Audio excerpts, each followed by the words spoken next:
Hello and welcome to the first episode of the New Braves podcast. I'm Mark Carragher and I'm delighted to be joined by Euan Wood. Some might say the best partnership in football since Micah Richards and Roy Keane. I've got a bit less grey hair than Roy Keane, but I'll take that. We are a better partnership. So, this is going to be the very first episode of the New Brave podcast. We'll be on weekly, hopefully weekly, and we'll try and get as many guests on as possible. If you want to leave your suggestions and who you'd like to have involved in the show, please let us know at the Braves FC Twitter account. I think the best place to start would be to look at last weekend's defeat to Cowdenbeath, as much as it pains us to do so. Yeah, Euan, I don't like to be a harbinger of doom, but before kick-off I wasn't expecting a classic, and it's safe to say it wasn't a classic. It was a 1-0 victory for Cowdenbeath, of course, a last-minute winner, and to be fair, I don't think there was much in the game. It was one of the few games this season where we didn't create numerous gilt-edged chances, and I think just some late pressure by Cowdenbeath, series of corners, and they finally got the reward with a bit of stroke of fortune. You know, it was a header, slips underneath Chris Henry. I think it bounces off someone on the line and just goes into the net. So it was fortunate. I think it was a very harsh result on the boys. I mean, I'm not a big football fan, as much as a lot of people would like to say. I'm not the type of football fan that is going to be making, what's the best word to describe? Maybe blaming it on certain conditions. I'm not that football fan, as much as it seems like I am. But I think, you've got to look at the pitch as a factor last weekend. As much as Ricky said that, look, it didn't have much of an impact as he felt we weren't good enough in the day. And yes, you can definitely take that into account. But I think when you're a team that, like the Braves that we've been all season, you get the ball down and you want to play that attractive style of football. Now, it's not always possible, but the fact is we tried to get it down in the pitch. The pitch didn't help. Getting stuck in the ball, and you just saw we couldn't get a rhythm, we couldn't get a bit of fluidity going to the game, and you saw we really struggled. And I think the goal comes at an unfortunate time, as you mentioned, and it's just we didn't quite bounce back from that at that point. No, I've got to say I think the pitch did play a factor. I mean, it's no disrespect to Cowdenbeath, but I'd say it's one of the poorer pitches in the league this season, and I think it suited their style, because Cowdenbeath, I remember from the last game as well, they tend to miss out the midfield and play off second balls. They had a big front man, Dan Watt, who'd obviously played at Bo'ness earlier in the season, caused their defence problems. And they played off him, they played off second balls. They didn't have much joy. I felt like, despite not creating clear-cut chances, I felt like we were probably on top of the game, and that's what Ricky mentioned after the match. But there was maybe just a slight lack of creativity, and that was probably because we weren't able to get, our ball players like Zach Butterworth, Mark Kelly's, Ross McNeil's into the game. Yeah, I mean, well, you just have to take one glance at the league table. You're not the third top goal scorers in the league for no reason. So where you can tell any other team, when they come to prepare to play against us, you're playing against a side that's very attacking. It'll get in your face and you'll look to cause problems. Wasn't possible on Saturday. We really struggled to play in the park. But again, you can't disrespect the opposition, because Cowdenbeath, they might have had a struggling campaign so far in the lower league, but a very good side. And if you look recently, very established team in the pyramid system. So a very good team, and obviously you're going there. It's a very difficult place to go, as a lot of people know, and they're the Blue Brazil for a reason. They can cause you those problems, and as you saw on Saturday, they stuck to their game plan. We couldn't find our rhythm, and we had to settle for no points in the end. But luckily for us, you've got the chance to bounce back on Wednesday night with a big cup game against Madan and Dale, and then you've got a game at the weekend against Edinburgh Uni. Yeah, I think it's fair to give Cowdenbeath a bit of credit as well. They did make it tough. They used the conditions to their advantage, and they've done well at home recently. So it was never going to be an easy task for the lads. As much as we wanted to continue that winning run, Cowdenbeath held Trinent and Spartans to draws at home recently, pushed Rangers close. So they're a tough team to play against. And we've just got to look ahead to Wednesday night, as you said. Yeah, I mean, as I touched upon the Blue Brazil, it wasn't a game for the football purists, and I think they didn't really play much like Brazil. They didn't have a great World Cup campaign themselves. They were pretty poor, so maybe they are quite like Brazil. But I think it wasn't a game for the football purists. It was a typical middle of February Scottish football game, Greek conditions, and it wasn't one you want to look back on. No. But yeah, as you mentioned, we've got the opportunity to bounce back in the cup on Wednesday night. Ricky's got the opportunity to make some alterations for the team lineup, and then you go into a game against Edinburgh Uni, a team you beat quite comprehensively back at Alliance Park 7 months ago.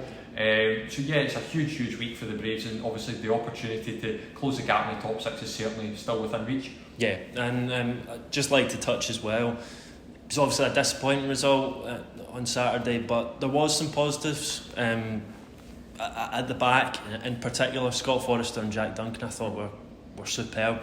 I thought were really defensively solid. They dealt with everything in there admirably, and they really didn't deserve to be on the losing side on Saturday. I think if we are comparing our partnership to Roy Keane and Micah Richards, I think we can compare Scott Forrester and Jack Duncan to the prime Rio Ferdinand and Nemanja Vidic, although we never showed that on Saturday with the result. But they're a very strong defensive unit. Scott Forrester, I think, is the leader at the back that you need.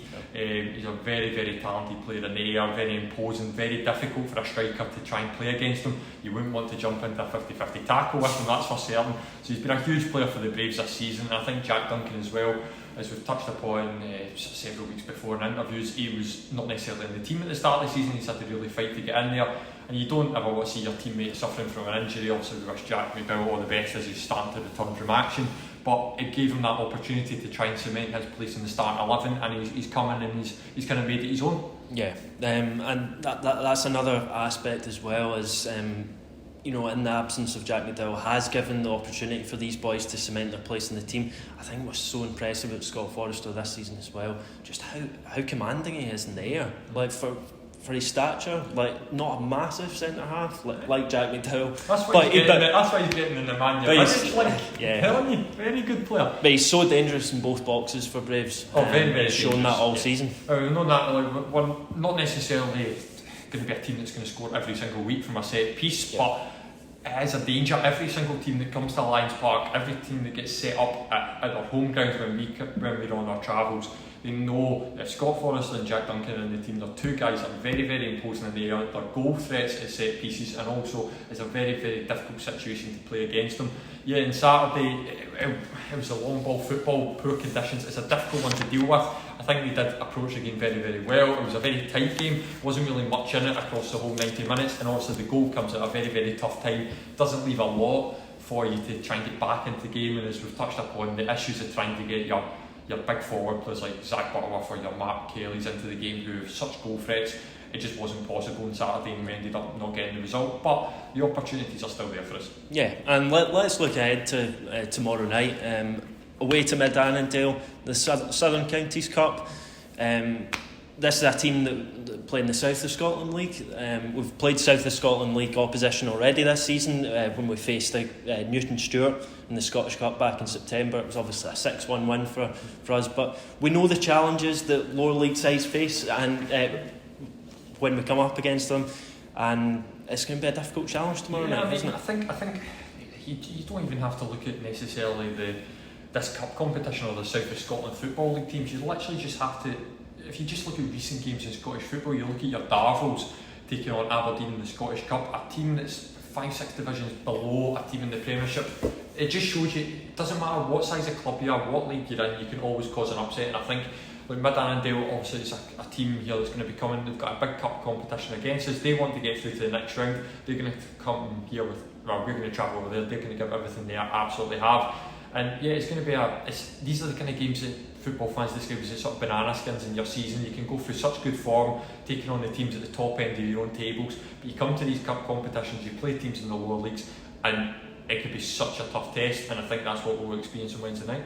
Yeah, is that something that we're coming up against? Is they've got the incentive, they're up against the team in the higher league, and they're the underdogs, and that probably suits them. Yeah, I mean, teams, they come with a real attitude, a real desire to try and make these upsets, prove themselves, and to really get into the next rounds of the cup. And I think this is going to be a huge test for us, and one that will certainly be very good watch. Looking forward to it. Yeah, an interesting point as well at the weekend was there was no subs made by Ricky Waddle. It's probably unusual, but it does give the opportunity probably on Wednesday to bring in a few of the boys that haven't had as much game time, the Enzo Wrights, the Matty Collins, the Ross Lindsays, So that's probably a good opportunity to bring those boys in for some game time. Yeah, I think so. I mean, you look at those boys, especially very, very talented young players. We also signed Bernie White from the States very recently. It could be a huge opportunity for him to make his first sort of step into the Scottish game since coming over from the American college system. It's all very new. Might be difficult to throw him into a Lowland League game straight away. So this is a good opportunity to potentially get him in and around the squad even more. And I think it's a very good opportunity for these young players. And I think it's not going to be a step into the unknown for us. Ricky knows the quality that these sides in this league have, and he knows the quality of players. And I think, yes, we can make alterations, but you can't disrespect your opponent, and you're not putting out a youth side. I think it's important to note that that's not what you're doing, but you're putting out young players. If you want to make alterations to your squad, you can put out young players, but it's because you trust them, you know that you can step up to that occasion. And I think it could be an opportunity for a lot of players to either make their debuts or to try and not necessarily cement their place in the first team squad, but to maybe make a name for themselves and put them on Ricky Waddle's radar. Yeah, absolutely, and we're delighted to confirm as well that the game will be live streamed to all app users tomorrow night. The best commentary team, I'm telling you, the best commentary team. Well, you're not going to be there tomorrow night, Euan, so half of the best commentary team will add for all the podcast listeners, but you can hear my voice on the airwaves every single day, so you can look forward to that every day. Looking further ahead to the weekend against Edinburgh Uni, this is a team that we won 5-0 against in the reverse fixture at Alliance Park. I think it was in August. It was a nice day, but it did take us most of the first half to get those goals to start that route and what it ended up. Yeah, I mean, I think when you look at the scoreline in the last game, it looks like it was such a comprehensive win, and it was, but I think for people who didn't watch the game, for the very first sort of maybe 10-20 minutes of the game, it was difficult. It was a tight, compacted game, and I think we did play some really good football, a couple of passes sliced through the defence, and it really opened the game out. Once we get the first goal, they're obviously going to have to come out and attack. The game opens up, and that's where we took advantage. So it's not going to be an easy test by any sense of the margin. I mean, you look at you might be second bottom of the league, struggling to pick up wins here and there, but it is going to be a very difficult test, and I think for us, it's just about finding that form. It was difficult on Saturday to find that rhythm. What we need to do is immediately find the rhythm, hit the ground running. We can't take 20-25 minutes to get into the game. We need to hit it from the first whistle, and I think if you do that, the game opens up and it really becomes your game to lose. Yeah, that in that reverse fixture, I think it was the 43rd and 45th minutes that we scored the first two goals, and then the game really opened up. And as you say, so important to get a fast start. We saw it against Gala when we travelled down there, 4-0 win. We started so quickly, got those two early goals, and it set the tone. Same goes against Albiti, and we just ran away with it. And we have the ability to really hurt teams when we've got the impetus and we really put the foot down. Yeah, I think the talent is certainly there. I mean, it seems like we're bragging at this point talking about how many goals we scored this season. It's not that case at all, but I think it's important to note the fact that when you are scoring those many goals, it is a big threat that you carry, but it's not necessarily a case where you're going and you're hammering teams and you're scoring all these loads of goals and because if you were, you'd be top of the league. So we carry that goal threat, but it's only when our performances are up to standard. When you get that ball down on the park, you get the passing play going, that is when you're at your biggest threat. And I think, look, out of the last 5 meetings we've got a strong record, picking up 4 wins. So from that point of view, it looks strong, and outsiders will think it might be a comfortable result, but it's going to be far from that. Edinburgh Uni are going to be with, as you mentioned, an impetus to try and go and get a result, and like the Mid-Annandale, not necessarily a shock or an upset, but are going to have the impetus to go and get that win and to try and propel themselves up the Lowland League themselves. Yeah, and just looking at our hosts at the weekend in a wee bit more depth, they currently have the worst goal difference in the league. They've only scored 18 goals and they've conceded 108. So on paper, it looks like a real good opportunity to pick up 3 points. It looks like my Football Manager. We're sitting with those goal differences, but but it's you don't want to disrespect the opposition, and actually, in fact, they picked up a really creditable victory earlier in the season when they surprised East Kilbride 3-2. So they do have the ability to surprise teams. That's the thing. I think the Lowland League has got to be one of the best leagues in Scottish football, because it is so shocking. These results, they come so thick and fast. It's such a different league. You could look at the start of the season, you'd look at your East Kilbride, you think they might be top end of the table, which they are, but some fans might have thought it might have been quite comfortable for them to be top of the table, but as we realise, there's so many teams sitting at the top end of the table that have got that bit of competition. You look at teams like University of Stirling going on a tremendous Scottish Cup run, and they're sitting playing teams like Dundee United. It's huge opportunities, and I think that is the beauty of the Lowland League, is that every single team can beat everyone else on their day, and I think it's going to be a very, very good test for us. But if we're on our game, we can comprehensively take a win, I think, against anyone in the league. And yeah, it's really just about trying to propel ourselves up the league now, because certainly I don't think if you were to look at the table, us sitting 10th, right in the middle of the table, I don't think it's probably a fair reflection of the results from the first half of the season. But end of the day, it's where we are. We need to pick up the results, and that starts with the cup game on Wednesday night, and then the return to league action this weekend. Yeah, you mentioned it's a good opportunity to pick up 3 points, hopefully boost the goal difference as well. The weekend was an anomaly. Oh jeez, but it's only the second time this season. Try and say that one again. Oh no way. Yeah, an anomaly. But it's only the second time this season we've failed to score in a league game. 72 goals. What do you put that down to, would you say? It's a difficult one. I think Rick, you've got to lay a lot of that down with the manager. I think the fact we've scored so many goals in the league, you've got to put it down to the management staff. Ricky's a very, very experienced coach. He's worked at tremendous levels with some really, really good players, and he's got that really good football knowledge. He knows exactly how he wants to play football. He wants to play football exactly how it should be played, a passing game. He likes to get the ball moved quickly. He likes to play out in the wing, good pacey players like you've seen with your Zach Butterworths, and I think Mark Kelly this season he should be up for the Ballon d'Or in my opinion with his goal scoring record, and also a couple of the goals during the season with the time right now could be up for a Puskas award. But yeah, he's been a fantastic player this season. I think when you look as well at players like Ross McNeil, your Zach Butterworths, and I think also you look at earlier in the season, Jamie Walker, sort of 4 goals in maybe a 3-game span as well.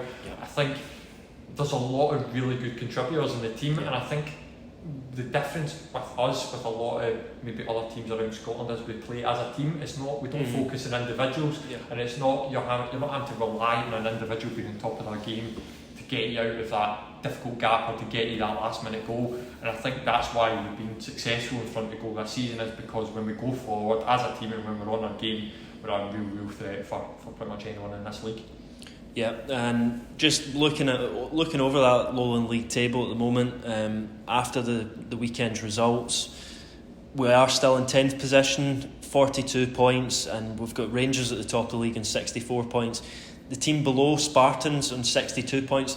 Of course, the Colt teams can't win the league and get promoted, so Spartans currently in pole position, but closely followed by University of Stirling and Trinent Juniors. So there's real competition at the top of this league. I think you just have to look at our past results this season against the teams you see around the league, because one place below you is Gallifrey. Now obviously we went down to their stadium very, very recently, and you get such a comprehensive result. It was a very comfortable win in the end, but when Gala came up here at the start of the season, it was a very tough, compact, and it was a 1-1 draw, I believe, as well. So you look at those teams, it's difficult because on one day you could have such a comprehensive win, other days you don't get that result. And I think when you look further up the table, you look at teams like Rangers B, your Celtic B, and I think East Kilbride is a good one to note as well, getting a pretty tough defeat, quite a comprehensive defeat away at K Park. But when you play them at Alliance Park, you've had all sorts of results, high scoring games.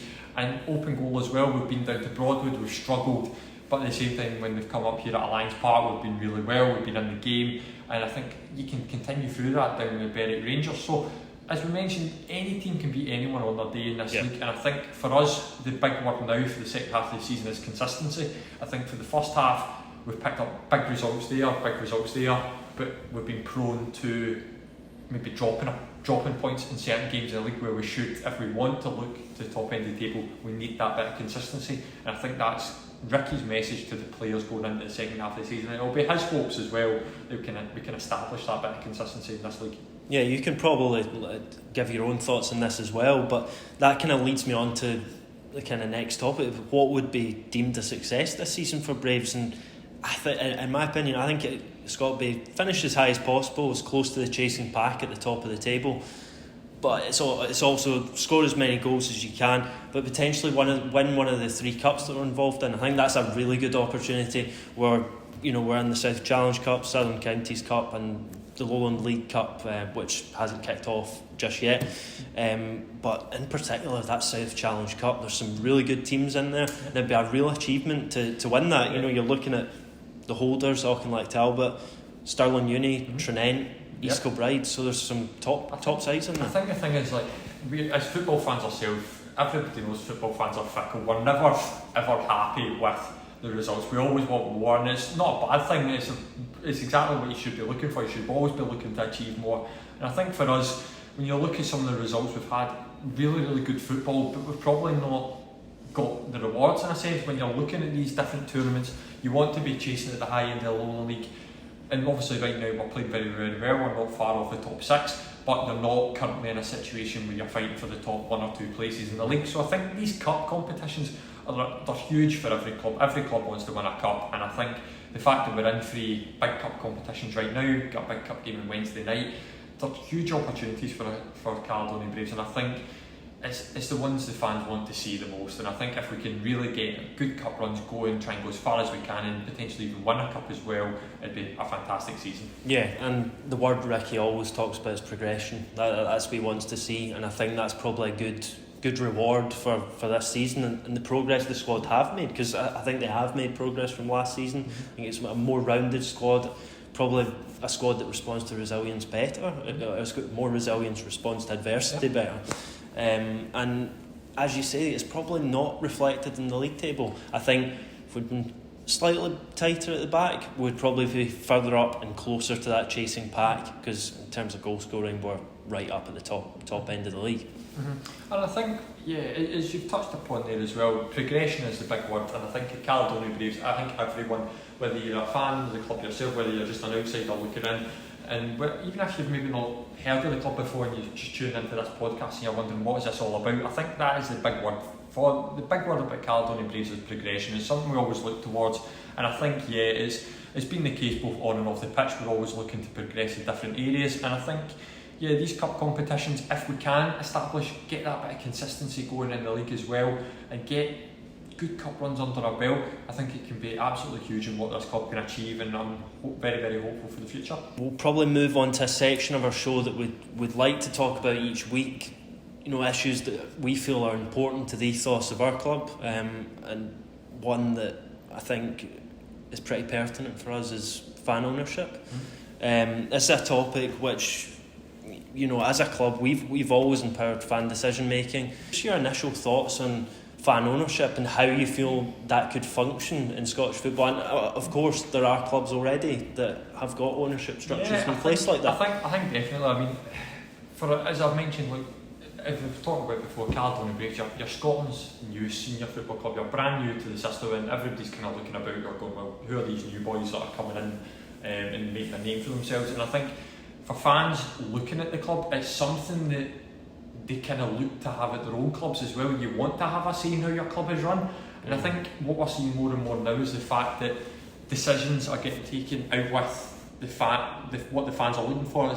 Decisions getting taken by businessmen and women who are taking over these clubs and are basically just getting run as a business. It's not something for the fans, and I think fan ownership is something that is all about in the Braves ethos. I think the fact that fans can vote on all the different club matters, they can get involved in the club, and as you mentioned, those clubs, you can already see how this has been so successful in Scottish football with Heart and Midlothian and Motherwell as well, and you can look further afield if you want to as well, to the Bundesliga, where they've got that 50+1 model rule in place already. So I think fan ownership is the future for so many football clubs, I think, and I think it's certainly for the Braves as well.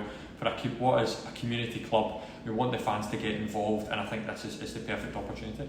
Yeah, you kind of touched upon it, but I think Scottish football fans are quite unique in relation to English football fans, in that I think they oppose that all-consuming foreign ownership that many of the English heavyweights now employ.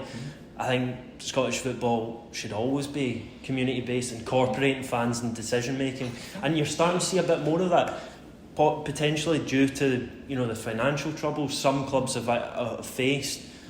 They've actually had to rely on the supporters as the lifeblood of the club to keep them going. Yeah, I think, to be honest, it's probably an issue that's, I think, as football fans ourselves, and for everybody listening as well, what the issues currently are in football, and I think we go through that. I think for Scottish football fans especially, we look to our noisy neighbours down south and you go, well, is that what we want? You look at Newcastle who've been taken over, you look at your Man Cities under the City group, you look at Manchester United, albeit the Glazer family are now looking to sell the club, but you look at it's all a business. I think that's the big word. English Premiership especially is a business model, and I think that's why people buy and sell these clubs.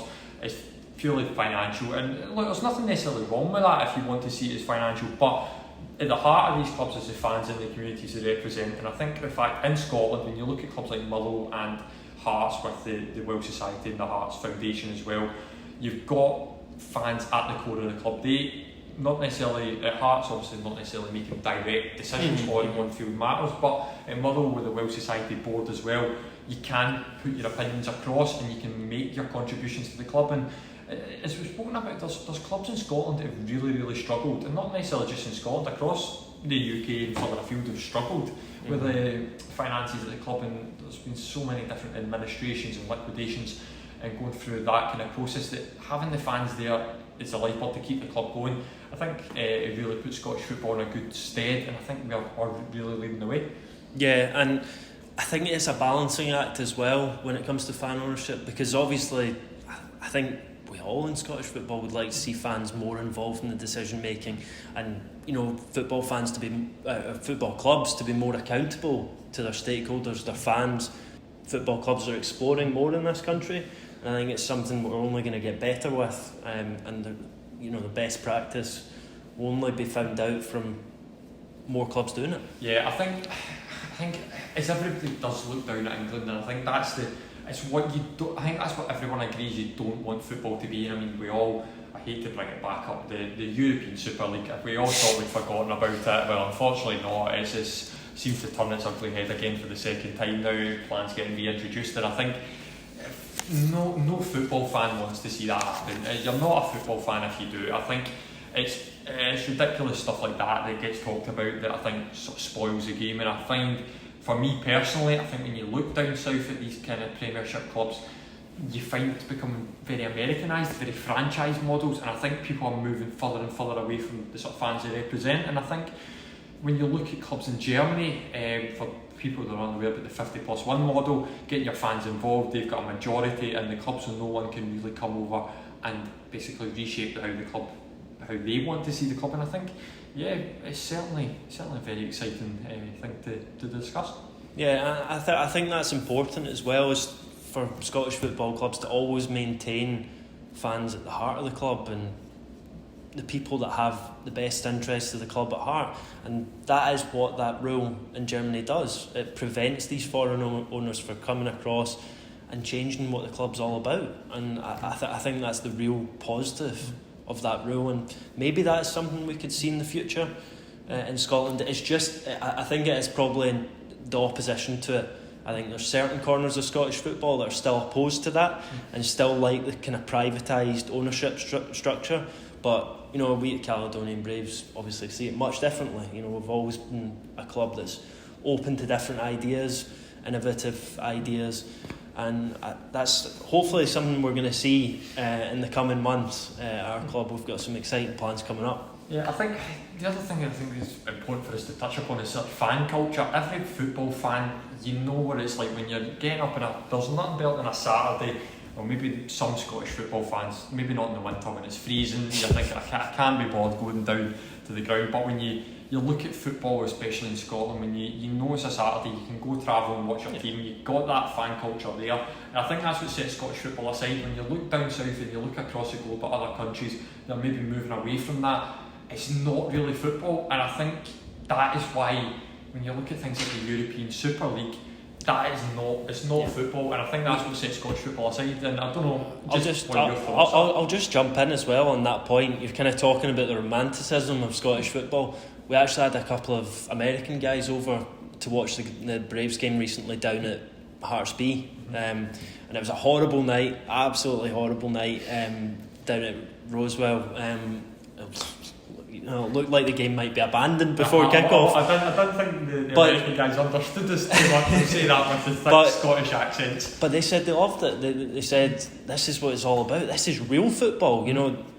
a couple of these guys have been involved with the MLS, and it's very commercialised in the MLS, and they loved that. They loved the wee setup that they've got down there, and they just said it was just classic and theatre, and they said that's what we envisage Scottish football as being all about. I think I might be going slightly off topic with this. I'm a big NFL fan myself. Whether you like that or you boo me for that, it's brilliant to watch. But I think that is a kind of similar thing. I think when you watch these big American sports, we're going a wee bit off topic in America, but I think when you look at things like the English Premier League and you go maybe further afield in these kind of franchise models, they're brilliant to watch as maybe a spectator on the outside looking in, but I don't necessarily think as a fan it's necessarily going to be the best experience. I think what's brilliant about Scottish football especially is the fact that you have that connection to your football club, and obviously the Braves are something we've tried to promote, getting you involved in the decision making processes, able to vote in the club app, and I hopefully find that maybe the Lowland League will be on par with the NFL one day if we're very, very, very hopeful, but very unlikely. Before we move on to our next section, Euan, shining a light on all aspects of the Scottish football pyramid, I'd just like to discuss a wee bit around the pyramid system at the moment and the functionality of it. In relation to the Lowland League, of course, we've only got one potential promotion spot for the champions of the Lowland League. Yep. How fair would you say that is? Well, I think I know the answer that you're going to I think everybody probably knows the answer. Anyone that follows the Lowland and Highland leagues will know. But for those that don't, we'll give you a sort of quick explanation. So realistically, the team that win the league in the Lowland League or win the league in the Highland League, they've won that league division, but they've not necessarily gained promotion to the above league, which would be into the pyramid system, and it's League 2 of Scottish football. They'd have to go through a series of other games against, so the Lowland League champions would play the Highland League champions. Once that's gone through, they'd then play the team from League 2 in a playoff game. So you could go through a whole league season, you've dominated your league, you've won say 30 odd different games in your season, and you still don't gain promotion. So I think that is a big talking point, and I think it's something that does need to be changed, because you look at, as we've touched upon earlier, you look at your Darvils, they're not even in the Lowland or Highland leagues yet, but their teams are capable of playing at the highest levels in the Scottish Cup. And you look at also Cove Rangers, Kelty Hearts, come through those exact same systems and managed to gain promotion, and they're established league sides now. So I think that's the big thing. I think there's so many teams in the Lowland League and the Highland Leagues, and even below that as well, that could be making those pushes up into the pyramid system if given the opportunity to, and that starts with reconstruction. Yeah, and I think as an ambitious club, we're always going to be looking for more opportunity to progress through the league system, and it is difficult right now. And you see the clubs that have been relegated to the Highland League, the Lowland League, they've really struggled. You look at East Stirlingshire, you look at Cowdenbeath, you look at Berwick Rangers. They're all mid-table or down the bottom end of the league, and I think that shows, in that SPFL system, that you actually had clubs that weren't really going anywhere. They were kind of standing still almost and not looking to progress. They were quite happy, quite cosy in their leagues, and once they introduced that pyramid system, at least it gave that opportunity for progression, and having your league status on merit. I think as well, you don't necessarily just have to look at pyramid teams that have struggled once after they've been relegated. I mean, it's clear to see. You look at the Highland League as well, your Berwick Rangers as well, very established teams that have obviously come down. They struggled to get that push back up, and it's a very, very tough division to get up. I think when you also look at the teams fighting for promotion, we'll stick to the Lowland League just now. When you look at teams like East Kilbride, they've won the Lowland League twice in probably the recent decade, and they've not received promotion now. I think any football Spartans as well. And I think you look at if football fans around not just in Scotland but around the globe look to that, you go, well, you're winning a league title and you're not getting promoted. Like, well, how does that work? So I think you're not getting any real reward for it. There's no real reward, and I think it's tough. The fact that you're having to then play another league champions and then playing playoff games, it's tough, and you could go through 40 odd different games and you're still not receiving because you could lose in that final day. So it's difficult, and I think league reconstruction has been something that's been discussed heavily across the divisions. Maybe not necessarily as much yet in the Lowland and Highland leagues, but it's an important topic, and I think it extends all the way up to the Premiership as well. When we've looked we've got a 12-team division, but if we're wanting to maybe promote the game in a better light, maybe get more people interested in watching Scottish football, do you change the top leagues as well?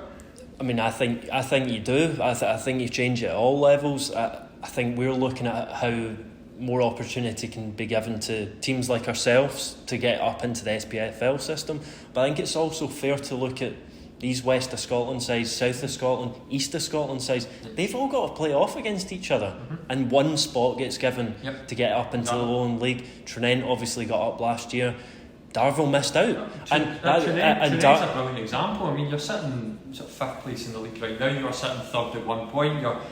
We sadly lost a defeat to them earlier a couple of months ago at Alliance Park, but a very, very good side, very close game, and you're playing these top teams. Teams are capable of making that step up. Also, it used to be technically they've kept the junior name and their team name, but what was a junior team if you were to look at it? I think they might be changing that actually. Yeah, I think they're taking the juniors out. Yeah, interesting one. Interesting one. Go learn something every day.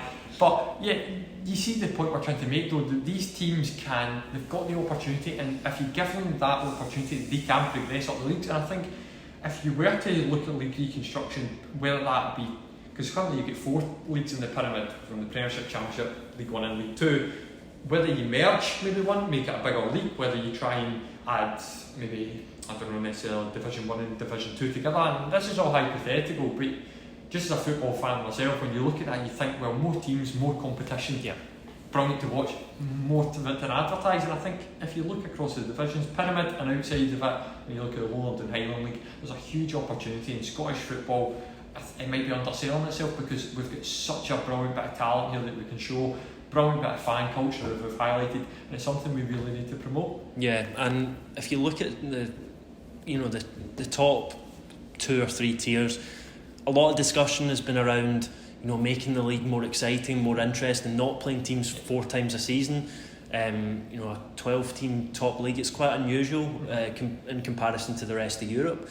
But you look at the Lowland League, we've got 19 teams in the league this season. It's not boring. You look at the competition, anybody beats anybody on the day, and as we mentioned before, it's like Football Manager. It's unpredictable. It's like a game of FIFA. Sometimes any team can beat any team in this league, and that's why it's so exciting. And I think that's what we're missing at the sort of higher parts of the pyramid, and I think it's something that trickles down to all divisions. Is there's improvement there for all divisions. I think the Lowland League is a brilliant stepping stone into the pyramid system, and so is the Highland League, and it's something that we need to change to actually make it more viable for these teams.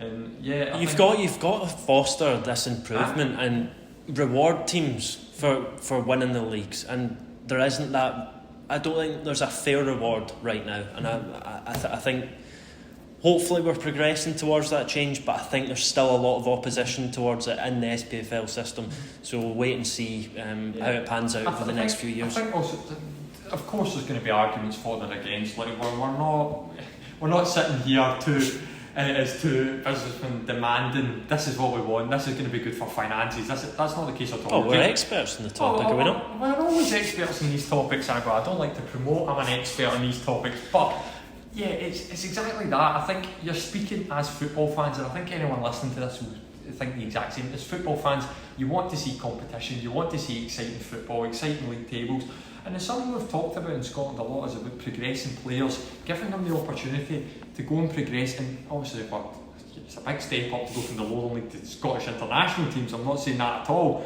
but if you give these players the opportunity to play and you've got that competition to go and progress, it only helps your development. And I think in the long run you see that, and you'll see that with the national team. When you get players in the Premiership, bigger, more competition, you can go and progress. We could literally talk about this all day, Euan. The pyramid, the inaccuracies of the pyramid system. But it's trying not to come across as a rant. I'm trying not to rant about this, but it's when you're passionate about the league, it's something you want to see. I'm sure everyone will come at it from different viewpoints, but I think we all have something to complain about on this topic. It's weird, like we said we're the best partnership since Micah Richards and Roy Keaton. Where's the arguments? We should be arguing about this. We should be against me. But it's certainly the case, and I think when we're just touching the Premiership as well, there's obviously a lot of different issues. It's not simple as just saying, look, 4 teams from the Championship or 5 teams from the Championship, you're now a Premiership club. It's not possible like that. You need to give these clubs time to get prepared to play in those leagues. And I think also it comes to other issues. You look at TV broadcasting. The Old Firm is a huge advert for the game, and having 4 Old Firm games a season with the current split system, it helps. It's financially good. I think just having more promotion spots as well, and it just increases the incentive, but also increases the excitement and the way you can sell these games to fans. If there's more opportunity there, because fans want to see promotion, they want to see their team progressing and having the opportunity to progress. But anyway, I'll stop myself. I'm going to stop myself. Before we go too far in this topic, just if you've got your own opinions on this topic or anything else we've discussed, whether it's the Braves season so far, whether it's looking ahead to the upcoming cup game or the league game against Edinburgh United at the weekend, if you'd like to talk about the fan ownership as we've touched upon, and also the league reconstruction, if you'd like to put your thoughts across, send your message to the Braves Twitter account. We've left the details down below, so get in touch and we'll discuss your points on the next podcast as well. Excellently done. We'll move on to just a kind of overview of the SPFL system at the moment. In League 2, we've obviously got Dumbarton and Stirling Albion. They're battling it out for automatic promotion, and it's a very competitive league as well. In fairness, only 11 points separates 3rd and 10th.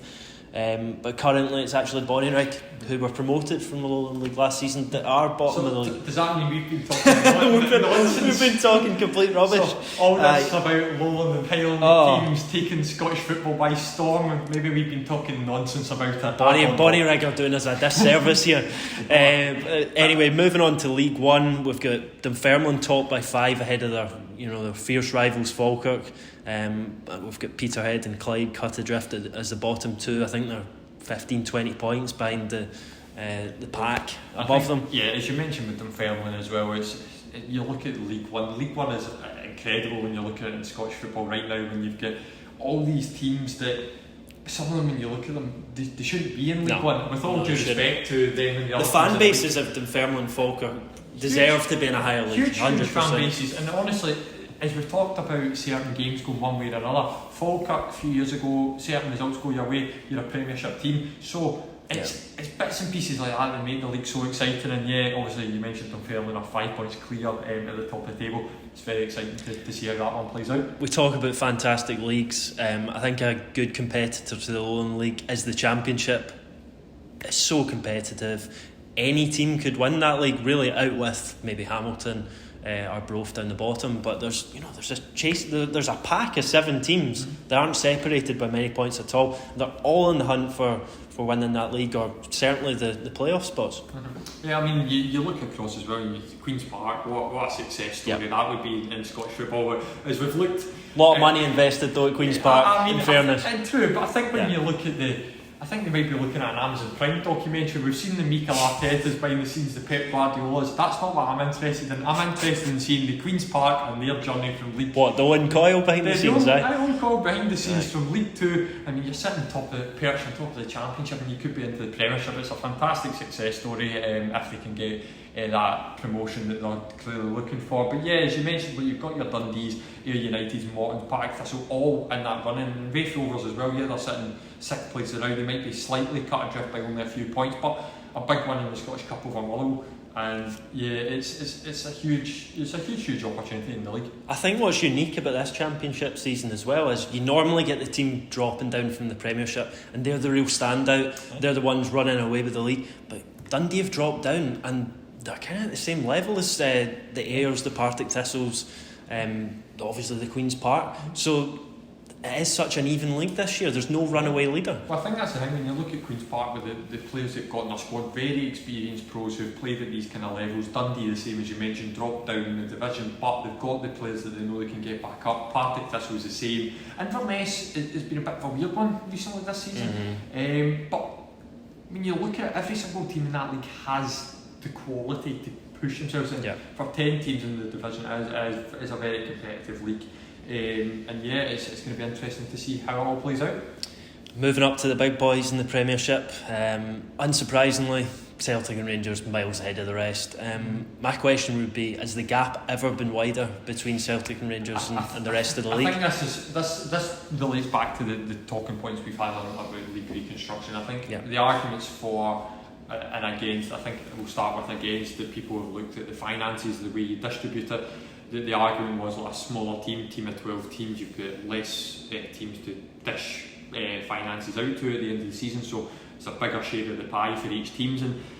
But as you mentioned, the gap is only getting bigger. It's only getting bigger, and that's with the investment. And I think, I would agree. It seems like kind of run away from Hearts in third place as well. But incredibly, though, when you look at the rest of the league outside of the Old Firm in the top two places, the league is so competitive. When you look at the teams getting into the top six, and you look at teams fighting relegation, it's 1 or 2 points either way. One game can change everything, and the Premiership is looking very, very good this year. Yeah, just before we touch on those other teams in the league, it is interesting, that financial gap, because you've got the financial gap between Celtic and Rangers and the rest of Scottish football, but the gap's widening between Celtic and Rangers and European elite as well. So that is the challenge that these two clubs are facing. It's a sort of, I don't know what the best word to be to describe that, but it's modern football. It's modern football, but it's also kind of for Celtic Rangers, I think it's kind of looking in the mirror to an extent. When you're dominating a league like the Premiership so much financially against teams with a smaller budget than you think, wow,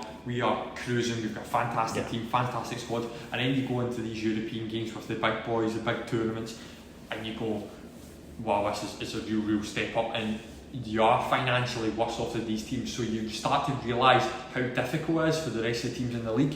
And I think they might be slowly running away with it this season, but I think the rest of the league is shaping up very, very well, and it's a very, very competitive league this year. Yeah, as you say, battle for the European places is fierce. Hearts looked like they were the best of the rest, or best outside the Old Firm. Recent weeks they've struggled, and Hibs and St Mirren, in fairness, have cut the gap.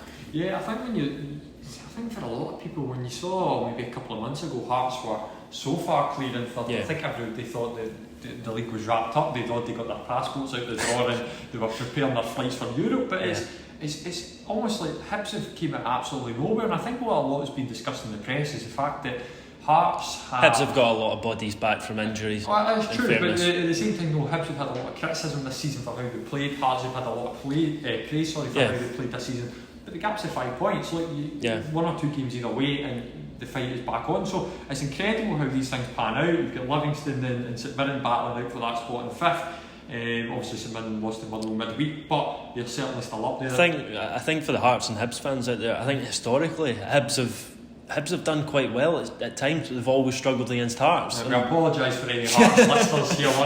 We're not picking either sides of the debate, but I'm not a Hearts or Hibs fan. But exactly what you mean, but the competition is certainly there, and I think when you look further afield, it's not St Mirren. We've talked about Hibs being only 5 points. Season. St Mirren, brilliant season. They're only 1 point behind Hibs. You just added Tony Watt. Obviously, maybe not found his form that he's looked for in a Dundee United jersey, but so successful for Motherwell, really big goal scorer, and I think he could be the ideal player to push in on this season. You mentioned Motherwell, they've had a new manager bounce. I made them favourites for relegation a couple of weeks ago, and they've really responded in the last couple of weeks, haven't they? The local rivalry, should we say, across the other side of Strathcliffe Park. It's been an odd season for Motherwell, I think. Start of the season with the defeat to Sligo Rovers in the Conference League, it was a tough one to take. I think obviously Graham Alexander going after that, it didn't leave a lot of time for a new manager to come in, make his own get his own players in, make his own stamp on things, and I think that's been kind of playing out, and it's got to January where they've still not necessarily had their own squad, and you know what football's like, it's a fickle game, it's a results driven business, and I think the results just haven't necessarily been there, despite performances being there quite a lot of the time. And Stuart Kettlewell's coming in now with a couple of wins under his belt, so it'll be very interesting to see how that plays out at the bottom end of the table with sort of 4 or 5 teams all within this relegation dogfight. Yeah, probably the result of the weekend, in fairness. Motherwell winning 2-0 against third placed Hearts, and now it's Dundee United in real danger at the bottom, and I think you look at Dundee United as a squad, I think they've got a pretty good squad, and it probably doesn't reflect where they are in the league at all. It ultimately depends. I mean, I think when you look at it, there's so many different issues today. Obviously there's the fans AGM meeting today, this thing of the recording, so there'll be a lot of different things for each of these teams to discuss. But as we go into this final part of the season across all divisions, every single team, whether it's the Premiership, League 1, League 2, Championship, or where it's Lowland and Highland League team, every team is strengthened in the January window. They're all looking ahead now to the final part of this season, and it's just about how these teams kick on now and really gel as a squad. Cup final, of course, between Celtic and Rangers. On paper, it looks a really tight game. I think it could be anyone's game. It's two teams coming into it in great form. I don't remember Celtic and Rangers coming into a cup final in such good form, like both of them. So it's going to be a really exciting game. You've got Celtic, who have been relentless under Ange Postecoglou, and they looked like they were going to run away with the league. But Michael Beale's come in and really turned Rangers round. I think they're 16 games unbeaten now, 14 since Michael Beale's come in, and it's made for a more competitive edge to the league. I feel it's a big weekend of the cup final as well. It's going to be a tough one for both sides. I think it's going to be a difficult one to predict. I'm not going to put in any key predictions at this point because I'm always wrong. Sitting on the fence, yeah? Yeah, we'll sit on the fence because I'll be watching, like everyone who will be tuning into this, everybody will be down to watch Motherwell with we'll be down to watch Cardiff and Brace with a convincing performance over Edinburgh Uni. Well said, June. Well said. So we'll move on to our final topic of this first podcast. We hope you've enjoyed it so far. Big debate in Scottish football right now. The introduction of VAR. How is it? Is that a big debate in Scottish football? No, I don't think I've heard it. Not heard many criticisms of it. No. I think it's been. So I think every fan in the country would have something to say about VAR. Yeah, and some of which isn't audible on a podcast episode, I think would be fair to say, and it's a difficult one to discuss because I think I think this is another one where we're going to need to cut it to about 10 minutes. Yeah, well, I think as people have talked about, the VAR debate is a difficult one. We were told at the start of the season as well it was going to be a case of bedding, going through all these teething problems, and you're trying to bed it in, and it's difficult. I think it's, as you see in the Premier League, they've had it for over a year now, maybe 2 seasons if I'm quite correct, and I think they started in COVID or just before COVID. I believe it was round about that time, but as you've seen during, I think the first COVID games they did have there was teething problems, but there still is teething problems with it now. What the hope was for Scottish football fans was that VAR could come in and it would really clear up these decisions, and I don't think it has, if I'm honest. I think from my point of view, when I look at VAR, majority of decisions I think have potentially been right when it comes to maybe offsides and certain decisions like that, but decisions that were always subjective to how a referees looked at it are still issues, because to one referee it could be a penalty, other referee doesn't see it the same way, and then you're leading to this big controversy. But in fairness, that's given us something to talk about on the podcast. It certainly has. That was my issue with it before it was introduced. Was it's all well and good having the technology, and I think we do need technology. I think we need more technology. I'll touch on that afterwards, but I think it's who's interpreting it. I think there's different interpretation of the rules from different referees, different officials, and I don't think there's consistency across the board. One debate that's been fierce this season has been the handball rule, and I don't think it has been consistent across the board. I think there's a lot of decisions going against players where they've got their arms and our hands in a natural position, and it's getting hit at them from a yard or two away, and they can do nothing about it, and it's getting given as a penalty. I think if you even take VAR out of the discussion at this point, you think, look, if you're going down to a lowly game, Alliance Park, soaking wet, rainy conditions as it always is in the beautiful area of Lanarkshire, if you look at a handball rule without any video technology, right, looking on as fans as well, we don't understand. I don't think anybody in the stands or the coaches at the side really understand what the handball rule is. Right at this point, you could look at all these different decisions. One week, a shot could get hit across and it flashing across a player's body. Handball, referee will give a penalty. Next week, exact same thing will happen. Referee will go, no, it's not a handball because he can't. His arms in a natural position, and I think it's such a grey area. I think right now that's not been cleared up, and I think it's only been worsened actually with VAR coming in because it's just publicising the fact that nobody really understands what the rule currently is, and it's going to be a difficult one to iron out. And I'm just hoping that maybe logical sense will take over and a handball is a handball, where it's deliberate, your hands up to block, it's a goal scoring opportunity or a pass.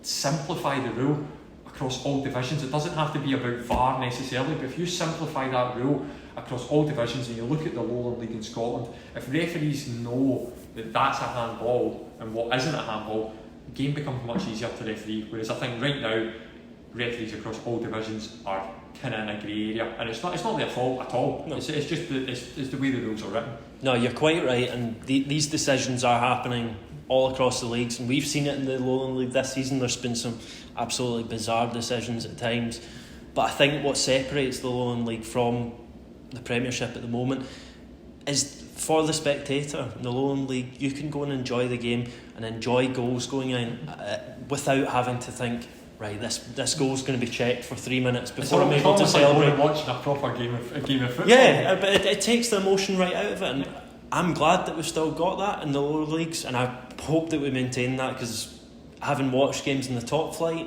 it really takes the emotion out of goals being scored, and the time taken is just ridiculous at times for offside decisions. A couple of minutes taken over offside decisions, that should be instantaneous. I think there's a recent one as well. We've touched upon the sort of Scottish Cup successes recently. We've spoken about Darvo, and obviously when people hear VAR they think, oh, it doesn't matter because it only affects the teams in the Premiership, your Rangers, your Celtics, Aberdeen and so on. It's not necessarily the case, because I think we all watched the Darvo Cup run, and we were such it's an outsider Scottish football fan. I think every Scottish football fan other than Aberdeen fans would be looking at that and going, that's a brilliant story.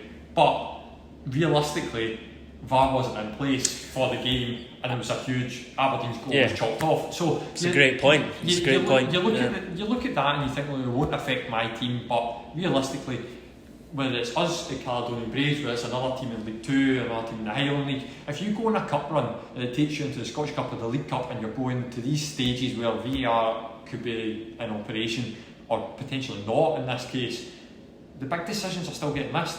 And for that fairy tale story at Darvel might not have happened, even though we all know probably on the day that they were a better team, it might not have happened with the way the rules have currently been going about.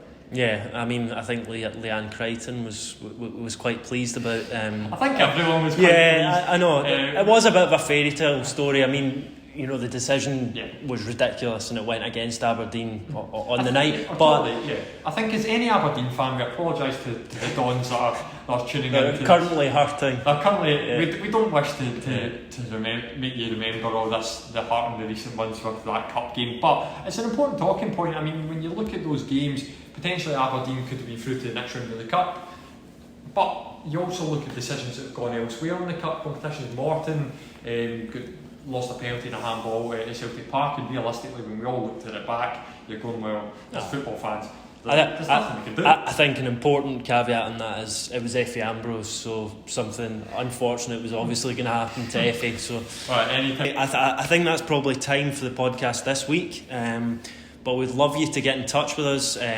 So if you could comment down below on each of our platforms which this will go across. For guests for next week, if you've got anyone in mind, please do let us know. And if you've got any topics that you would like us to discuss for next week, we'd love to hear from you. And if you'd like to join the debate as well, obviously me and Mark, we can talk about this forever. Scottish football fans, we're not often known for never being able to stop talking about football, but if you would like to join the debate and get involved in these huge talking points, whether that be on VAR, whether that be on the sort of fan ownership models we've discussed in the league reconstruction as well, or whether you'd like to talk about the club in particular, maybe speak to a couple of players or the management staff as well, and just get in touch on the Twitter page, and we'll be more than happy to get you involved. Right, thanks very much for tuning in to the first episode of the Braves podcast, and we hope that next week we have 2 excellent Braves wins to to review. Yep. And you'll be listening to the next supplement of the best partnership with Micah Richards and Roy Keane. So we'll see you next time.